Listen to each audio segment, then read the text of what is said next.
India star Prabhas, Prithviraj Sukumaran ప్రధాన పాత్రల్లో దర్శకుడు ప్రశాంత్ నీల్ తెరకెక్కించిన చిత్రం సలార్. ప్రభాస్ కటౌట్ ను కరెక్ట్ గా సలార్ చిత్రంలో డైరెక్టర్ ప్రశాంత్ నీల్ ఉపయోగించుకున్నాడని నెట్టింట్లో వైరల్ అవుతున్న మాటలు ఇవి.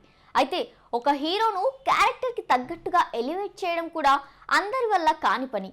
తమ అభిమాన హీరోల టాలెంట్ ను ఏ డైరెక్టర్ ఇతరుల కంటే తెరపై బాగా చూపించగలరో చెప్తూ రకరకాలుగా నెటిజన్లు కామెంట్స్ చేస్తూ వచ్చారు. అయితే ఇదే విషయాన్ని Tollywood sensational director Ram Gopal Varma post present నెట్టింట్లో హల్చల్ చేస్తోంది.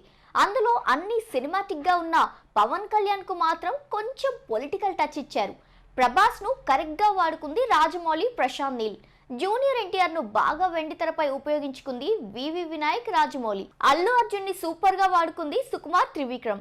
ప్రిన్స్ మహేష్ బాబును బాగా వాడుకుంది పూరి జగన్నాథ్. పవన్ కళ్యాణ్ ను ఓ రేంజ్ లో వాడుకుంది మాత్రం మాజీ సీఎం చంద్రబాబు. పొలిటికల్ గేమ్ లో పవన్ కళ్యాణ్ ను చంద్రబాబు ఓ రేంజ్ లో వాడుకుంటున్నారని అర్థం వచ్చేలా వారు చెప్తున్నారు. అయితే పవన్ ను ఉపయోగించుకోవడంలో చంద్రబాబుతో ఏ డైరెక్టర్ పోటీ పడలేడని వారు చెప్తున్నారు.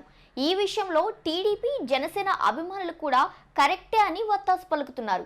తాజాగా ఒక ఇంటర్వ్యూలో నారా లోకేష్ పాల్గొని మాట్లాడారు.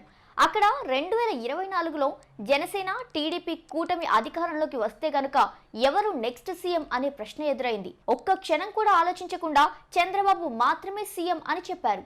పదవి విషయంలో నో షేరింగ్ అని క్లారిటీ ఇచ్చేశాడు నారా లోకేష్.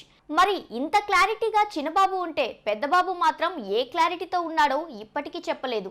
సీఎం పదవి విషయంలో షేరింగ్ లేకుంటే దేనికోసం టీడీపీతో పవన్ కళ్యాణ్ చేతులు కలిపాడు? సభ ఏదైనా సరే పవన్ కనిపిస్తే చాలు సీఎం సీఎం అంటూ కేకలు పెడుతున్న ఆయన ఫ్యాన్స్ మానసిక పరిస్థితి ఎలా ఉందో ఇప్పటికైనా అర్థమైందా? చంద్రబాబు వాడకం ఏ రేంజ్లో ఉంటుందో? వాడడం మొదలు పెడితే ఆయన కన్నా బాగా ఎవరూ వాడలేరు అంటూ నెటిజన్లు డైలాగ్స్ పటాకాలు పేలుస్తున్నారు.